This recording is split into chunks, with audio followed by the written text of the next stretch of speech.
नमस्कार मित्रांनो, electoral बॉन्डचा scam फक्त देशातील सर्वात मोठा स्कॅम नाहीये, तर हा संपूर्ण जगातील सर्वात मोठा स्कॅम आहे. हे मी बोलत नाहीये, तर आपल्या वित्त मंत्री निर्मला सीतारामन यांचे पती जे स्वतः अर्थतज्ञ आहेत ते म्हणतायत. इलेक्ट्रोल बॉन्ड्सचा इशू फक्त भारतातला सर्वात मोठा स्कॅम नाहीये, हा जगातला सर्वात मोठा स्कॅम आहे. आधीच्या व्हिडिओमध्ये मी सांगितलं होतं की हा काही एक घोटाळा नाहीये, तर हे एक घोटाळ्यांचं भंडार आहे, ज्यामध्ये कितीतरी लहान मोठे घोटाळे लपलेले आहेत. काही असे घोटाळे जिथे सरळ सरळ जनतेच्या पैशांची चोरी केली गेली आहे, तर काही असे घोटाळे जिथे अपात्र कंपनीला सरकारी टेंडर्स दिले गेलेत. काही अशा केसेस जिथे टॅक्स न भरणाऱ्या कंपन्यांना सरेआम मोकळीक देण्यात आली, तर काही अशा केसेस जिथे कंपनींकडून हप्ते वसूल करण्यात आले. पण या सगळ्या घोटाळ्यांमध्ये काही घोटाळे असेही आहेत ज्यामध्ये सामान्य नागरिकांच्या जीवासोबत खेळ खेळण्यात आला.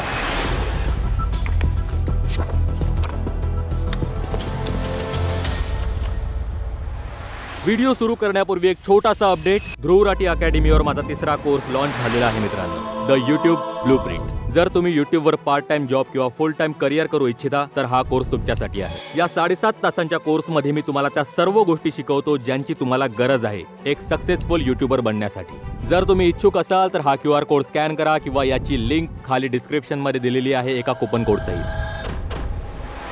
जेव्हा एखादी व्यक्ती मृत्यू पावते तेव्हा बहुतेकदा लोक म्हणतात की जाणाऱ्याला कोण अडवू शकतं, ही तर देवाची मर्जी होती. पण विचार करा मित्रांनो, जर एखादी व्यक्ती निकृष्ट दर्जाच्या औषधांमुळे मृत्यू पावते तर तुम्ही याला देवाची मर्जी म्हणाल का? जरा कल्पना करून बघा, सरकारी रेग्युलेटर्सनी कंपनीच्या निकृष्ट दर्जाच्या औषधांकडे दुर्लक्ष केलं आणि त्यामुळेच लोकांचा मृत्यू झाला. ऐकून असं वाटेल की एखाद्या डार्क पॉलिटिकल थ्रिलरची ही कथा आहे, पण दुर्दैवाने ही सत्य घटना आहे मित्रांनो. हा रिपोर्ट बघा जो हेल्थ रिपोर्टर प्रियंका पुला यांनी लिहिलेला आहे आणि हा प्रकाशित केला गेला होता डिसेंबर 2021च्या लाईव्ह मिंट मध्ये. हा रिपोर्ट आपल्याला 9 मे 2021चा एक किस्सा आठवण करून देतो. देशात कोविडची दुसरी लाट आलेली होती. उत्तर प्रदेशच्या चिरंजीव हॉस्पिटलमध्ये काम करणाऱ्या अॅनेस्थेशियालॉजिस्ट जितेंद्र पाल यांना नर्सिंग स्टाफचा एक कॉल येतो. कॉलवर यांना सांगितलं जातं की 2 रुग्णांमध्ये विचित्र लक्षणं दिसून येत आहेत. तापाने ते थरथरत आहेत आणि तापामुळे त्यांच्या रक्तातील ऑक्सिजन अतिशय वेगाने कमी होतोय. ह्या दोन्ही रुग्णांना अँटीव्हायरल औषध रेमडेसिवीरचा पहिला डोस देण्यात आला होता आणि ही लक्षणे त्याच्या फक्त 1 तासानंतर त्यांच्यामध्ये दिसून आली. कमालीची गोष्ट म्हणजे ही एकमेव घटना नव्हती. काहीच दिवसांपूर्वी जितेंद्र पाल यांनी पाहिलं होतं की लाईफलाईन हॉस्पिटलच्या 4 रुग्णांसोबत हीच घटना घडली होती. इन्व्हेस्टिगेशन मध्ये समजलं की या दोन्ही हॉस्पिटलच्या रुग्णांना एकाच बॅचची औषधं देण्यात आली होती. Batch V100167. हे औषध गुजरातची कंपनी झायडस कॅडिलाने मॅन्युफॅक्चर केलं होतं. हे औषध उत्तर प्रदेशच्या सरकारने या कंपनीकडून विकत घेतलं होतं. पण जेव्हा डॉक्टर्सना समजलं की यामुळे रुग्णांमध्ये रिॲक्शन दिसून येतंय, डॉक्टरांनी या बॅचच्या औषधांचा वापर करणं बंद केलं. डॉक्टरांनी कुटुंबियांना सांगितलं की त्यांनी कोविड रुग्णांसाठी दुसऱ्या ब्रँडचं औषध वापरलं पाहिजे. जितेंद्र पाल यांनी लाईव्ह मिंटला सांगितलं की त्यांनी या औषधाचा वापर बंद केल्यावर त्या रुग्णांच्या तब्येतीत सुधारणा झाली. पण अशाच घटना उत्तर प्रदेशमधील अनेक हॉस्पिटल्समध्ये घडत होत्या. झांसीचे महाराणी Lakshmibai medical college, मेरठचे Lala Lajpat Rai memorial medical college आणि वाराणसीचे आशीर्वाद आणि ॲपेक्स हॉस्पिटल. 7 ते 9 मेच्या दरम्यान डॉक्टर अनुज कुमार जे वेगवेगळ्या हॉस्पिटलमध्ये काम करत होते त्यांनी सुद्धा हाच अहवाल दिला. 5 रुग्ण ज्यांनी याच कंपनीच्या रेमडेसिवीरची खरेदी केली होती, V100156 या बॅचची, त्यांना अचानक ताप आला आणि श्वास घ्यायलाही त्रास होऊ लागला. डॉक्टर अनुज कुमारनी सांगितलं की कोविडची लक्षणं जरी सारखी असली तरी इथे हे सांगणं अगदी सोपं होतं की या औषधांमुळेच रुग्णांना त्रास होत होता. काही दिवसांनी इतर राज्यातूनही अशाच बातम्या येऊ लागल्या. राजस्थान, महाराष्ट्र, गुजरात, बिहार पेशंट्स रेमडेसिवीर घेतल्यावर जास्त आजारी पडत होते. या सर्व औषधांच्या बॅचेस एकमेकांशी अगदी मिळत्या जुळत्या होत्या. V100153, 156, 166, 167, 170 किंवा मग L100148 या सर्व केसेसमध्ये एकाच कंपनीने या औषधांचं उत्पादन केलं होतं, कॅडिला. सरकारच्या अंतर्गत असलेल्या कंपन्यांनी या औषधांची खरेदी केली होती. बऱ्याचशा हॉस्पिटल्सनी या मुद्द्यावर आवाज उठवला, पण उत्तर प्रदेश, राजस्थान, महाराष्ट्र आणि गुजरातच्या स्टेट रेग्युलेटर्सनी विशेष काही केलं नाही. फक्त आणि फक्त बिहारच्या रेग्युलेटरने एक रेड फ्लॅग रेज केला. त्यांनी या कंपनीच्या V100167 बॅचच्या औषधांची टेस्ट केली आणि समजलं की खरं तर या औषधांमध्ये बॅक्टेरियल अँडोटॉक्सिन्स आढळले आहेत. असे कंपाऊंड्स ज्यांच्यामुळे माणसाला ताप येऊ शकतो आणि जास्त प्रमाण असल्यास सेप्टिक शॉक ही लागू शकतो. ही गोष्ट समोर आल्यानंतर ऑक्टोबरमध्ये पटना सिव्हिल कोर्टमध्ये या कंपनी विरुद्ध एक केस सुद्धा फाईल करण्यात आली. महत्वाची गोष्ट म्हणजे या कंपनीचे मॅन्युफॅक्चरिंग युनिट गुजरातमध्ये स्थित आहे आणि गुजरात FDCA ची ही जबाबदारी होती की हे चेक केलं जावं की ह्या कंपनीची सर्व औषधं क्वालिटी स्टँडर्ड्सनुसार आहेत की नाही. यांनीच लायसन्स दिलं होतं या कंपनीला औषधांचं उत्पादन करण्यासाठी. आणि जेव्हा हे रिपोर्ट्स येऊ लागले की यांची काही औषधं निकृष्ट दर्जाची आहेत, तेव्हा बिहारच्या रेग्युलेटरने गुजरातच्या FDCA ला माहिती दिली होती आणि त्यांची जबाबदारी होती या बॅचेसची टेस्ट करण्याची, पण त्यांनी कोणतीही टेस्टिंग केली नाही. Joint commissioner of Gujarat regulatory लॅबने मिंटला सांगितलं की ज्या निकृष्ट दर्जाच्या औषधांच्या बॅचेस आहेत त्या यांच्या लॅबपर्यंत कधी पोहोचल्याच नाहीत. गुजरात FDCAच्या कमिशनरना सतत प्रश्न केला गेला की यांच्या डिपार्टमेंटने औषधांची तपासणी का केली नाही, पण या प्रश्नांना काहीच उत्तर मिळालं नाही. देशातील ड्रग्स आणि कॉस्मेटिकच्या कायद्यानुसार या औषधाची प्रत्येक निकृष्ट बॉटल त्यांनी परत घेतली पाहिजे होती, पण याचाही काही पुरावा नाहीये की गुजरातच्या FDCAने ही औषधं परत घेतली असतील. कॅडिला कंपनीच्या स्पोकपर्सनला या रिपोर्ट्सबद्दल प्रश्न विचारण्यात आले तेव्हा त्यांनी हे सगळं नाकारलं. पण या संपूर्ण गोष्टीमधील आणखी एक शॉकिंग ट्विस्ट आता आहे का. हे सर्व होण्याच्या 6 महिन्याआधी नोव्हेंबर 2020 मध्येच WHO म्हणजेच वर्ल्ड हेल्थ ऑर्गनायझेशनने सांगितलं होतं की रेमडेसिवीरचा उपयोग केला जाऊ नये. WHOने खूप मोठा स्टडी केला होता 14,000पेक्षा जास्त पेशंट्सवर आणि 450हून जास्त हॉस्पिटल्समध्ये, तेही 35 वेगवेगळ्या देशांमध्ये. या स्टडीमध्ये आढळलं होतं की रेमडेसिवीर खरं तर कोविड विरुद्ध प्रभावीच नाहीये, पण तरीही आपल्या सरकारने रेमडेसिवीरला मान्यताच नाही दिली तर याचं उत्पादन वाढवण्याच्याही गोष्टी केल्या. एप्रिल 2021च्या सरकारच्या या प्रेस रिलीजमध्येही पहा. या औषधाला ओरिजिनली एका अमेरिकन कंपनीने डेव्हलप केलं होतं आणि भारतातील 7 कंपनीजना याच्या उत्पादनाचं लायसन्स मिळालं होतं. आता तुम्ही विचाराल मित्रांनो की या सर्वाचं इलेक्ट्रॉल बॉन्डशी काय कनेक्शन आहे मित्रांनो, आणि खूपच जबरदस्त कनेक्शन. पण मी तुम्हाला हे कनेक्शन सांगण्याआधी तुम्ही ही क्रोनॉलॉजी एकदा नीट समजून घ्या. पहिलं, वर्ल्ड हेल्थ ऑर्गनायझेशनने सांगितलं की रेमडेसिवीरचा उपयोग करणं योग्य नाहीये. दुसरं, मोदी सरकारने WHOच्या सल्ल्याकडे दुर्लक्ष केलं आणि या औषधाचं उत्पादन वाढवण्यास ही मान्यता दिली. तिसरं, हे औषध बनवण्याचं अप्रुव्हल जायडस कॅडिला कंपनीला देण्यात आलं गुजरात FDCA मार्फत. चौथं, 5 वेगवेगळ्या राज्यातील हॉस्पिटल्सने सांगितलं की या औषधाच्या निकृष्ट बॅचेसमुळे रुग्णांची अवस्था वाईटहून वाईट झाली. 5वं, बिहारच्या रेग्युलेटरना समजलं की निकृष्ट बॅचेसमध्ये बॅक्टेरियल एन्डोटॉक्सिन्स आढळले आहेत. ही औषधं निकृष्ट दर्जाची होती. आणि 6वं, एवढं सगळं होऊनही गुजरात FDCAने या निकृष्ट बॅचेसची टेस्टिंग केली नाही. BJPचं सरकार केंद्रातही होतं आणि गुजरातमध्येही होतं. आणि आता आपल्याला इलेक्ट्रॉल बॉन्ड्सच्या डेटामधून हे समजतंय की जायडस कॅडिला कंपनीने 18 करोड रुपये डोनेट केले BJPला इलेक्ट्रॉल बॉन्डच्या रूपाने. मला फक्त एक प्रश्न पंतप्रधान मोदींना विचारायचा आहे की सामान्य माणसाच्या जीवाची काहीच किंमत नाहीये का. या कंपनीने 3 कोटी रुपये काँग्रेसलाही डोनेट केले जी त्यावेळी राजस्थानमध्ये सत्तेत होती, आणि 8 कोटी रुपये BJPचे सहकारी SKM सिक्कीम क्रांतिकारी मोर्चाला सुद्धा डोनेट केले, जे 2019 पासून सिक्कीममध्ये सत्तेत आहेत. या पॉलिटिकल पार्टीला तर 5 कंपन्यांकडून डोनेशन्स मिळाले होते, त्यापैकी 4 फार्मा कंपनीज होत्या. सिक्कीमला तर भारतातील एक फार्मा हब मानलं जातं आणि बघून वाटते की SKMनेही याचा पूर्ण फायदा उचलला. जायडस कॅडिला एकमेव अशी कंपनी नाहीये. या व्यतिरिक्त एक आणखी कंपनी आहे ग्लेनमार्क फार्मास्युटिकल्स. यांना 2022 आणि 2023 दरम्यान पूर्ण 5 नोटिसेस देण्यात आल्या निकृष्ट औषधांमुळे. यापैकी 4 notice Maharashtra food and drugs ॲडमिनिस्ट्रेशनने पाठवल्या होत्या. या कंपनीचे जे ब्लड प्रेशर रेग्युलेट करणारे औषध होते त्याला निकृष्ट ठरवलं गेलं. आणि आता इलेक्ट्रॉल बॉन्ड्सच्या डेटामधून समजते की या कंपनीने 9.75 कोटी रुपयांचे इलेक्ट्रॉल बॉन्ड्स खरेदी केले होते नोव्हेंबर 2022 मध्ये. आणि हे सगळेच्या सगळे बॉन्ड्स BJPने एनकॅश केले. पंतप्रधान मोदींनी फिट इंडिया मुवमेंट लॉन्च केली होती काही वर्षांपूर्वी. मला त्यांना विचारायचंय की हाच आहे का तुमचा फिट इंडिया. अजून एक गुजरातमधील कंपनी पहा, टॉरेंट फार्मा नावाची. यांचे अँटीप्लेटलेट औषध डिप्लॅट 150 सॅलिसिलिक ऍसिड टेस्टमध्ये फेल झाले. महाराष्ट्र फूड अँड ड्रग्स ॲडमिनिस्ट्रेशनने याला निकृष्ट दर्जाचे घोषित केले 2018 मध्ये. ऑक्टोबर 2019 मध्ये अमेरिकेचे जे फूड अँड ड्रग्स ॲडमिनिस्ट्रेशन आहे त्यांनी या कंपनीला वॉर्निंग दिली की वारंवार यांच्या मॅन्युफॅक्चरिंग युनिटमध्ये क्वालिटी फेल्युअर्स होत आहेत. आणि मग पुढे काय झालं. मे 2019 आणि 2024च्या दरम्यान या कंपनीने 77.5 करोड रुपयांचे इलेक्ट्रॉल बॉन्ड्स खरेदी केले आणि यातील बहुतेक पैसा म्हणजे 61 करोड रुपये BJPकडे गेले. अमेरिकेने देखील या कंपनीच्या औषधांबद्दल वॉर्निंग दिली होती, तेव्हा इंडियन अथॉरिटीजने निदान तपासणी तरी करायला हवी होती. परंतु गुजरातमध्ये असलेल्या BJPच्या सरकारने कोणतीही ॲक्शन घेतली नाही. आणखी एक मेजर फार्मा कंपनी सिप्लाला 4 शो कॉज नोटीस मिळाल्या त्यांच्या औषधांबाबत. ऑगस्ट 2018 मध्ये जेव्हा तपासणी केली गेली तेव्हा त्यांचे एक आरसी कफ सिरप होते जे गुणवत्तापूर्वक नव्हते. जुलै 2021 मध्ये त्यांना 2 वेगवेगळ्या नोटीस मिळाल्या त्यांच्या रेमडेसिवीर औषधाबद्दल. यामध्ये आढळून आलं की त्यांच्या रेमडेसिवीर औषधामध्ये रेमडेसिवीरच पुरेशा प्रमाणात उपलब्ध नव्हतं. आता आपल्याला काय समजतं? या कंपनीने 39.2 करोड रुपयांचे बॉन्ड्स खरेदी केले.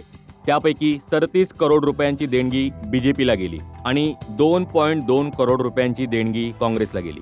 ज्यावेळी या मुंबईमधील कंपनीने आपले बॉन्ड्स खरेदी केले होते, केवळ त्या तारखा बघूनही तुम्ही क्रोनॉलॉजी समजू शकता.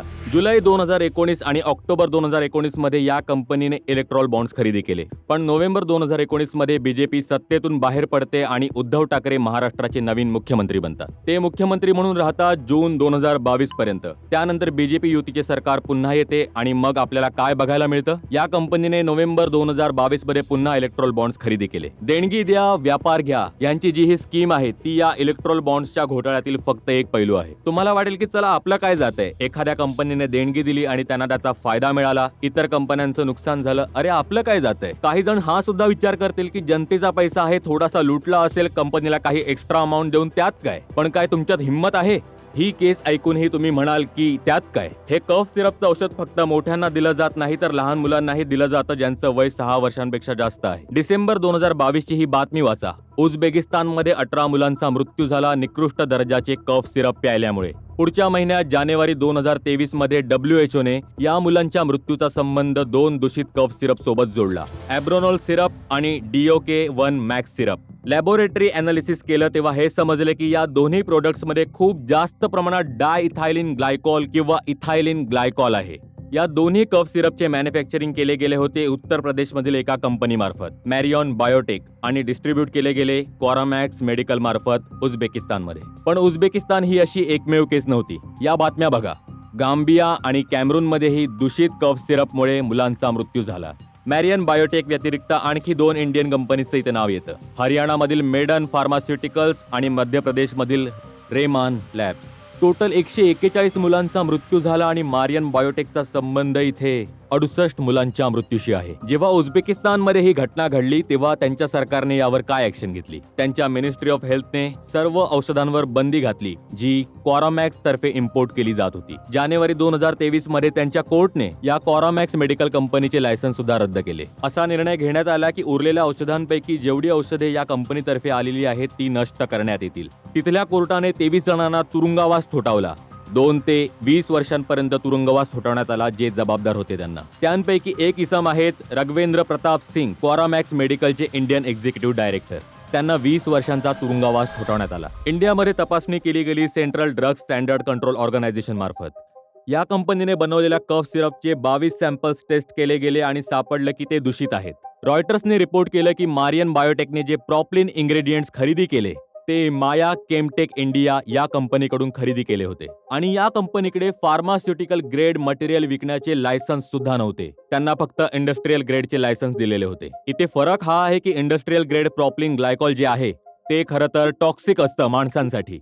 लिक्विड डिटर्जंटमध्ये त्याचा वापर होतो, पेंट्स आणि कोटिंग्समध्येही त्याचा वापर होतो. माया केमटेकने आपल्या बचावामध्ये सांगितलं की आम्हाला माहित नव्हतं की ही दुसरी कंपनी आमच्या प्रॉपलिन ग्लायकॉलचा वापर खरं तर कफ सिरपमध्ये करत आहे. पण मॅरियन बायोटेकने तरी असं का केलं? त्यावेळचे जे हेड ऑफ ऑपरेशन्स होते या कंपनीचे, तुहिन भट्टाचार्य, त्यांनी रॉयटर्सकडे कन्फेस केलं की ही कंपनी 10 पेक्षा जास्त वर्षांपासून हे कफ सिरप एक्सपोर्ट करत होती आणि या 10 वर्षात त्यांनी कधीच आपल्या प्रॉपलिन ग्लायकॉलची टेस्ट केली नाही. Pharmaceutical export promotion council of इंडियाने मारियन बायोटेकचे जे रजिस्ट्रेशन सर्टिफिकेट होते ते डिसेंबर 2022 मध्येच सस्पेंड केले होते. उत्तर प्रदेशच्या अथॉरिटीजनी या कंपनीचे मॅन्युफॅक्चरिंग लायसन्स रद्द केले 2023 मध्ये.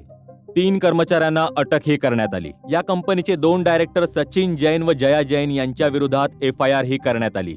पण आता येतो आपल्या कहाणीमध्ये एक ट्विस्ट. उत्तर प्रदेशचे पोलीस ऑफिसर विजय कुमार सांगतात की या 3 कर्मचाऱ्यांना नंतर जामिनावर सोडण्यात आलं. एप्रिल 2023 मध्ये अलाहाबाद हायकोर्टने सचिन जैन आणि जया जैन यांच्याविषयी एक ऑर्डर दिली की त्यांच्या विरुद्ध जर कन्व्हिक्शन नसेल तर पोलीस त्यांना अटक करू शकत नाही.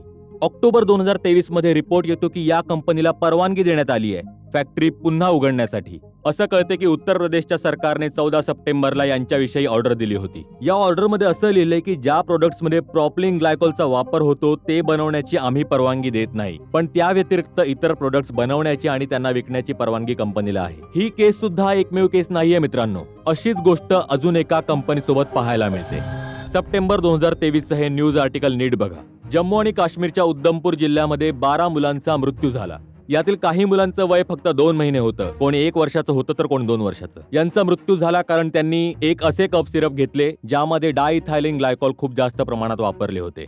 हे कफ सिरप बनवले होते डिजिटल विजन फार्मा कंपनीने, आणि जेव्हा टेस्टिंग करण्यात आली तेव्हा समजलं हे सुद्धा इंडस्ट्रियल ग्रेड केमिकलचा वापर करत होते त्यांच्या औषधांमध्ये. इतक्या मुलांचा मृत्यू झाल्यानंतरही या केसमध्ये एक चार्जशीट फाईल करण्यासाठी 3 वर्षांचा वेळ लागला, आणि या आर्टिकलनुसार या घटनेच्या 4 वर्षांनंतरही यासाठी कोणालाही गुन्हेगार मानण्यात आलेले नाही. पण या घटनेच्या आधी या डिजिटल विजन फार्मा कंपनीला खूपदा वॉर्निंग देण्यात आली होती. महाराष्ट्र आणि गुजरातच्या ड्रग्स रेग्युलेटर्सनी जवळपास 16 वेगवेगळ्या वॉर्निंग्स दिल्या होत्या. अशी खूप उदाहरणे तुम्हाला अनेक कंपन्यांची मिळतील मित्रांनो. डिसेंबर 2023 मध्ये सेंट्रल ड्रग स्टँडर्ड कंट्रोल ऑर्गनायझेशनने जेव्हा वेगवेगळ्या कफ सिरपचे टेस्टिंग केले तेव्हा समजले की 54 फार्मा कंपनीज अशा आहेत ज्यांचे कफ सिरप एक्सपोर्ट क्वालिटी टेस्टमध्ये फेल झाले आहेत. आपल्या देशाचं अनेक वर्षांपासूनचं रेप्युटेशन आहे की इंडियाला फार्मसी ऑफ द वर्ल्ड म्हणून नावाजलं जातं. पण आधी त्या 3 कंपन्यांनी हे रेप्युटेशन कमी केलं आणि त्यानंतर या 54 कंपनीच्या कफ सिरपच्या सॅम्पलची तपासणीही करण्यात आली. यावरून देशाच्या रेप्युटेशनवर काय परिणाम होईल? हे सर्व काही ऐकून तुम्हाला वाटेल की आपले सरकार देशाची काळजी करते, जनतेची काळजी करते, तर डेफिनेटली त्यांनी काहीतरी ऍक्शन घेतली असेल या प्रकारांबद्दल. त्यांनी क्वालिटी कंट्रोल आणखी स्ट्रिक्ट करण्याचा प्रयत्न केला असेल. असे काही कायदे बनवले असतील ज्यांच्यामुळे औषधांची गुणवत्ता आपल्याला वाढवता येईल. पण नाही. तुम्हाला माहितीये उलट सरकारने कसे कायदे बनवले? ऑगस्ट 2023च्या या हिंदुस्तान टाइम्सचे आर्टिकल बघा. Bill to ease penalties for low quality drugs passed in parliament. आपल्या सरकारला असं वाटतं की जर एखाद्या कंपनीने लो क्वालिटी औषधं बनवली असतील तर त्यावर जी पेनल्टी लागते ती पेनल्टी आता थोड्या कमी पैशाची लागू देत. जनविश्वास बिल कंपनीने केलेल्या मायनर ऑफेन्सेसना डिक्रिमिनलाइज करते. पब्लिक हेल्थ ऍक्टिव्हिस्ट दिनेश ठाकूरनी सांगितलंय की हे चुकीचं आहे. अशा गोष्टी डिक्रिमिनलाइज करता कामा नये. पण सर्वात प्रॉब्लेमॅटिक गोष्ट होती सरकारने ड्रग्स अँड कॉस्मेटिक ऍक्टच्या सेक्शन 27D मध्ये जे बदल आणले ते. जर एखादी कंपनी लॅब टेस्टमध्ये फेल झाली तर आधी त्यांना 1 ते 2 वर्षांची शिक्षा व्हायची. पण आता एक आउट ऑफ कोर्ट कॉम्प्रोमाइज ही पुरेसा आहे. म्हणजे पैसे द्या आणि प्रकरण मिटवून टाका. ग्लेनमार्क आणि सिप्ला या एकमेव कंपन्या नाही आहेत ज्या लॅब टेस्टमध्ये आधी फेल झाल्या आणि नंतर त्यांनी इलेक्ट्रॉल बॉन्ड्समध्ये देणगी दिली. महाराष्ट्राच्या FDAने 6 नोटीस पाठवल्या होत्या हेटेरो कंपनीला त्यांच्या निकृष्ट औषधांबाबत. त्यांपैकी 3 त्यांच्या रेमडेसिवीर औषधाबाबत होत्या, इतर 3 अँटीफंगल औषध, 1 बॅक्टेरियल इन्फेक्शनचे औषध आणि 1 इडबोर कॅप्सूल होती. Farmer joint commissioner of drugs आपल्याला सांगतात की जर एखादी कंपनी इतकं उल्लंघन करत असेल तर त्या कंपनीचं मॅन्युफॅक्चरिंग लायसन्स अगदी सहजपणे रद्द करण्यात आलं पाहिजे. पण इथे काय झालंय? कंपनीने गपचूप ही निकृष्ट औषधे परत घेतली आणि इलेक्ट्रॉल बॉन्ड्स खरेदी केले. त्यावेळी तेलंगणामध्ये सत्ताधारी पक्ष होता BRS. हेटेरो ग्रुपने 120 करोड रुपयांची देणगी दिली BRSला इलेक्ट्रॉल बॉन्ड्सच्या मार्फत. एवढंच नाही तर जे या कंपनीचे फाउंडर आणि चेअरमॅन होते त्यांना तर BRSने राज्यसभेची सीट देखील दिली. महाराष्ट्रात 2022 मध्ये जेव्हा BJP पुन्हा सत्तेत आली तेव्हा या कंपनीचे 15 करोड रुपयांचे बॉन्ड BJPने एनकॅश केले. घोटाळ्यांची लिस्ट बघताय ना मित्रांनो किती मोठी आहे. या व्हिडिओमध्ये मी फक्त फार्मा रिलेटेड कंपनीज बद्दल बोललोय. आणि पंतप्रधान मोदींचा निर्लज्जपणा बघा. जेव्हा त्यांना इलेक्ट्रॉल बॉन्ड्स बद्दल प्रश्न विचारला जातो तेव्हा ते म्हणतात की थोडं इम्परफेक्शन झालं होतं. कोणती व्यवस्था परिपूर्ण नसते. दोष असू शकतात, ते दोष सुधारले जाऊ शकतात. बहाणा करतात की मोदींमुळे सगळ्यांना समजले की कोणाला किती फंडिंग मिळाली. मोदीने इलेक्ट्रॉल बॉन्ड बनवले होते म्हणून आज तुम्ही शोधू शकता की पैसे बॉन्ड कोणी घेतले, कुठे घेतले, कसे घेतले. खोटं बोला, पुन्हा पुन्हा खोटं बोला. जेवढं बोलू शकता सगळं खोटं बोला. जिथेही बोलू शकता खोटं बोला. इलेक्ट्रॉल बॉन्ड सिक्रेट पॉलिटिकल फंडिंगचा एक मार्ग होता आणि सुप्रीम कोर्टाने याला अनकॉन्स्टिट्युशनल डिक्लेअर करून बॉन्ड रद्द केले. त्यानंतरच आपल्याला हे समजू शकलं की कोणी कोणाला किती देणगी दिली आहे. खरं तर हे आहे की सुप्रीम कोर्टने याला अनकॉन्स्टिट्युशनल ठरवलं नसतं तर तुमचं तर चांगलंच चाललं होतं तिथे पडद्यामागे. या व्हिडिओसाठी मी आभार मानेन प्रोजेक्ट इलेक्ट्रॉल बॉन्डचे जो कोलॅबरेटिव्ह प्रयत्न आहे news laundry, scroll, the news minute आणि अनेक स्वतंत्र पत्रकारांचा. त्यांनीच हे सर्व इन्व्हेस्टिगेशन केलं आणि रिपोर्ट केला ज्यामुळे मी तुम्हाला हे सगळं सांगू शकतोय कारण मी तर फक्त एक सेकंडरी सोर्स आहे. ते मेहनती पत्रकार प्रायमरी सोर्स आहेत ज्यांनी या सर्व गोष्टींचा शोध घेऊन इन्व्हेस्टिगेशन केलं. फार्मा कंपनीजने मिळून एकूण 945 कोटी रुपयांची देणगी दिली पॉलिटिकल पार्टीजना. हा व्हिडिओ शॉकिंग वाटला असेल तर इलेक्ट्रोल बॉन्डवरचा माझा आधीचा व्हिडिओ देखील बघा कारण तिथे मी अजून खुलासे केले आहेत. इथे क्लिक करून बघू शकता आणि कोर्सची लिंक खाली डिस्क्रिप्शन मध्ये मिळेल. तुमचे खूप खूप आभार.